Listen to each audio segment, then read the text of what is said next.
પૂર બાદ લોકો વસાવી રહ્યા છે હવે ફાઇબર બોટ। અકોટા વિસ્તારમાં આવેલી શુભેચ્છા હોસ્પિટલના તબીબે એક બોટ વસાવી લીધી છે। પૂરના સમયે શુભેચ્છા હોસ્પિટલમાં દર્દીઓ અને સ્ટાફ ફસાયા હતા, ત્યારે પૂરના પાણી ઉતર્યા બાદ તબીબના મિત્રએ હોસ્પિટલને બોટ ભેટ આપી છે। હોસ્પિટલની બહાર આ બોટને મૂકવામાં આવે છે, જેનાથી ફરી એકવાર લોકોને સ્ટેન્ડિંગ કમિટી ચેરમેનનું બોટ તરાપા વસાવવાની લેવાનું નિવેદન જે છે તે યાદ આવી ગયું છે। જોકે તબીબે ખુલાસો પણ કર્યો છે કે તેમણે માત્ર દર્દીઓની સુરક્ષા માટે બોટની વ્યવસ્થા કરી છે, બીજો કોઈ આશય નથી। અમે તંત્રને જાણ કરી હતી અને ઘણું બધું કોઓપરેશન પણ મળ્યું હતું। એરફોર્સવાળાએ તો હેલિકોપ્ટર પણ મોકલ્યું હતું ખાવા નાખવા માટે અને પેશન્ટ પિકઅપ કરવાની પણ મદદ કરી હતી એ લોકોએ।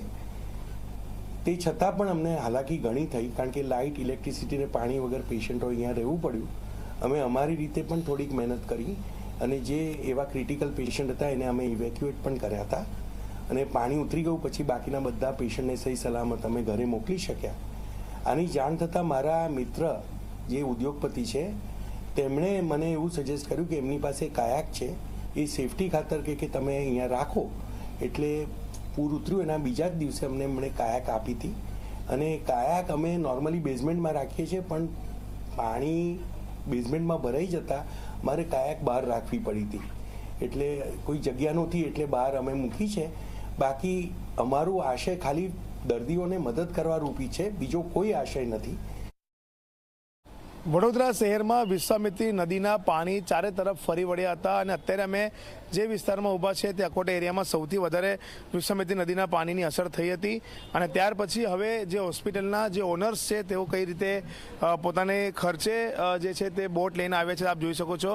આ એક શુભેચ્છા મલ્ટી સ્પેશિયાલિટી હોસ્પિટલ છે કે જેના તબીબ દ્વારા આ એક રબર બોટ છે તે વસાવવામાં આવી છે। મહત્વની બાબત છે કે જ્યારે પૂર આવ્યું ત્યારે રેસ્ક્યુ કરવા માટે ફાયર બ્રિગેડ પર નિર્ભર રહેવું પડ્યું હતું, એનડીઆરએફ કે એસડીઆરએફની ટીમ પર નિર્ભર રહેવું પડ્યું હતું। ત્યારે હવે ખુદ હોસ્પિટલના જે સંચાલકો છે તેમને આ એક રબર બોટ છે તે વસાવી લીધી છે, જેના કારણે જો ફરીથી પૂર આવે તો પૂરની પરિસ્થિતિમાં લોકોને રેસ્ક્યુ કરી શકાય, દર્દીઓને રેસ્ક્યુ કરીને સુરક્ષિત સ્થળે ખસેડી શકાય તે માટે આ બોટ વસાવવામાં આવી છે। મહત્વની બાબત છે કે હોસ્પિટલના જે તબીબ છે તેમનું એવું કહેવું છે કે આ જે બોટ છે તેમને ગિફ્ટમાં આપવામાં આવી છે, પરંતુ જે રીતના જે બોટ અહીંયા લોકો લઈ રહ્યા છે ત્યારે ક્યાંક ને ક્યાંક લોકો હજુ પણ એવું માની રહ્યા છે કે વડોદરા શહેરમાં હજુ પણ પૂર આવશે। આવનાર સમયમાં પૂર આવ્યા પછી લોકોને મુશ્કેલી થશે।